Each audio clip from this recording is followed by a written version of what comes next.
por tanto, ya no es un fenómeno madrileño, perdóneme, sino un fenómeno hispano, porque esto se repite por lo menos en las grandes ciudades españolas. En el 18, por lo tanto, se humanizan los títulos, se humanizan los eventos que se cuentan, las historias, pero a mediados de siglo, en torno a 1850, los compositores españoles que han estado tratando de hacer el teatro nacional luchando contra Italia, se dan cuenta que Italia es invencible. ¿Cómo hacer, por tanto, el camino propio de nuestra lírica, de nuestra zarzuela? Muy sencillo. Es Barbieri el genio que se da cuenta de ello. Volvamos al antico, volvamos a nuestro siglo XVII, volvamos a Calderón, a Lope de Vega, a todos estos autores y veamos cómo podemos usar ese fenómeno, transformarlo y modernizarlo. Y con esto nace lo que llamamos zarzuela moderna o zarzuela reformada. Hay una obra mítica de 1851 que es Jugar con fuego de Barbieri, que tuvo un éxito inmenso y ya es una zarzuela, perdonen, que es como una ópera. Es decir, tiene 3 actos, tiene 17 números, necesita tenores y barítonos y sopranos magníficas y además la temática es de nuestra historia. Esto sucede, si ustedes conocen Madrid, donde en el Teatro Circo que estaba donde es hoy el Ministerio de Cultura. El edificio del Ministerio de Cultura era el Teatro Circo. Justamente Barbieri, hoy se llama eso Plaza del Rey, vivía, allí hay una lápida que lo conmemora, en el edificio de enfrente. Barbieri se une con otros 7 u 8 músicos y otros 7 u 8 literatos y comienza lo que llamamos la zarzuela romántica. ¿Qué hay en la zarzuela romántica? Estamos hablando de 1850. En la zarzuela romántica hay zarzuela grande de 3 actos, zarzuela chica de 1 acto e inmediatamente después zarzuela bufa. Nacen aquí esos títulos que todos ustedes han seguido un poco la cultura, lo conocen. Nace aquí Panitoros, nace el Barberío de Lavapiés, es decir, nacen un montón de obras maravillosas y muy importante. ¿Para dónde nacen? Nacen para la hispanidad, cosa importantísima. Entenderán ustedes que en el mes de mayo, junio, ya no se podía entrar en los teatros de Madrid, porque no había aire acondicionado. ¿Qué hacen las compañías que tienen que vivir?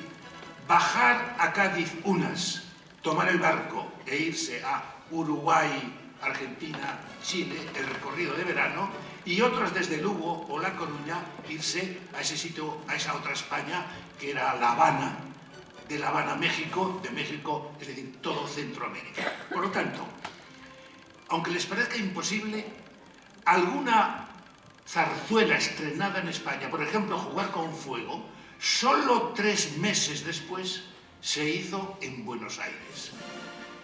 ¿Quién oye en Buenos Aires la zarzuela, a pesar del presidente de México? Pues los españoles, que son los hispanoamericanos, son los mismos que nosotros. Por lo tanto, es un fenómeno que se admira tanto en América o más que en España, porque es una manera de recordarle su patria, etcétera, etcétera. Esto es muy importante porque cuando yo tuve que hacer el informe para que se convierta esto en un fenómeno universal, hablé muchísimo de ese tema, es decir, de que es un fenómeno hispanoamericano, por tanto, un fenómeno que viven unos 500 millones de habitantes, unos 500 millones de habitantes. Esto no sucede prácticamente con ningún otro fenómeno musical. Bien, en el año 1866, los que han estudiado un poco de historia, España sufre la crisis económica mayor de su historia, no sé si mayor que la de ahora, pero la mayor de su historia, con una crisis terrible, y entonces los españoles se cansaron de ver dramas románticos y buscaron la liberación a través del teatro, haciendo un teatro más simpático, más danzarín, más hermoso, sin temas duros, sin muertes, y esto es lo que es el género bufo. El género bufo había sido inventado en París unos años antes Y los músicos españoles, especialmente Barbieri, fueron a París a ver qué era aquello y vienen a España y en el año 66 comienza lo que llamamos el género bufo. Ustedes, los aficionados que habrán visto seguramente Los sobrinos del Capitán Grant, eso es un ejemplo del género bufo. El género bufo es un género lleno de danza, lleno de chistes, lleno de cosas divertidas, con unas escenografías maravillosas, unos vestidos maravillosos, que hace que la gente vaya allí, se ría y se olvide de que a lo mejor no tiene comida para cenar. ¿Me comprenden ustedes, no? Y este fenómeno dura, estamos en el año 66, hasta el año 1880. Les estoy haciendo un esquema hasta el final y profundizaremos en cada cosa.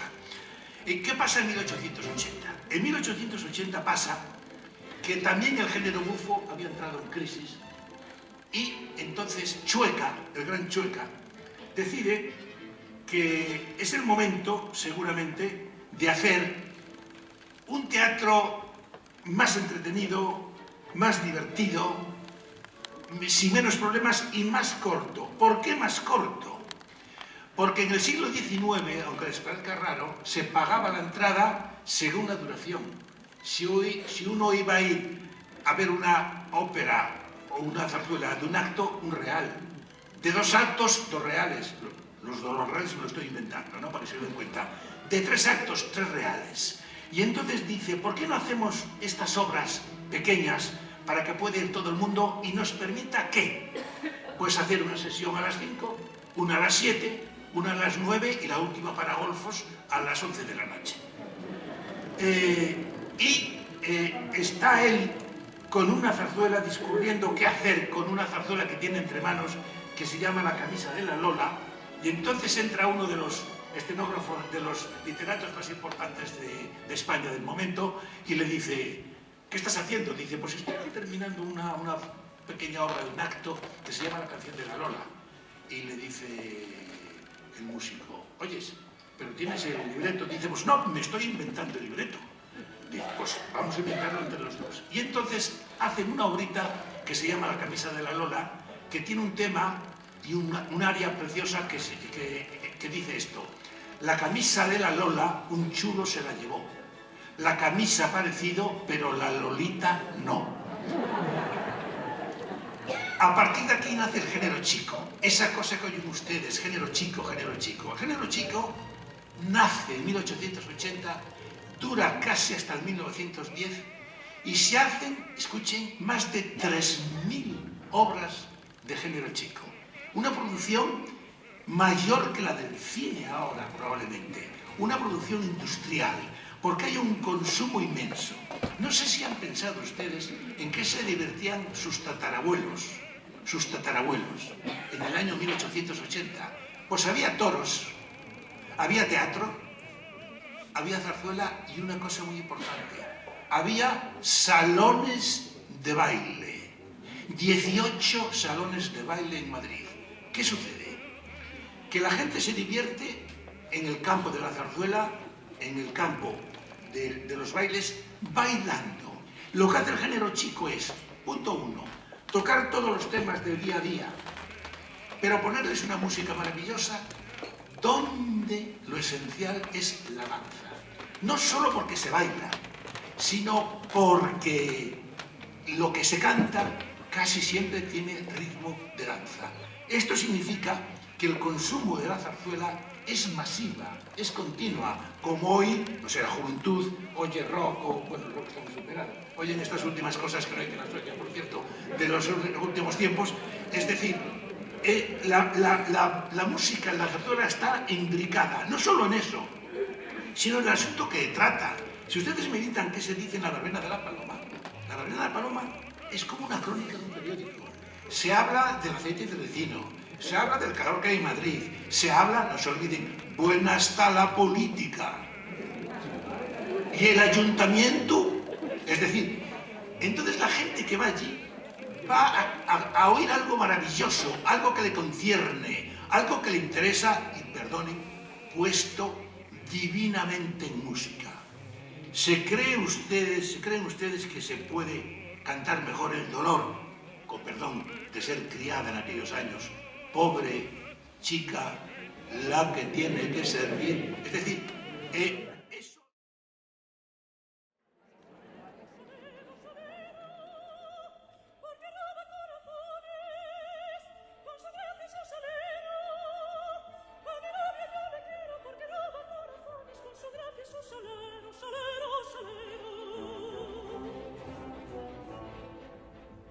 Él me tiene muy ufana porque hay muchas que le quieren y se quedan con las ganas, las ganas, las ganas.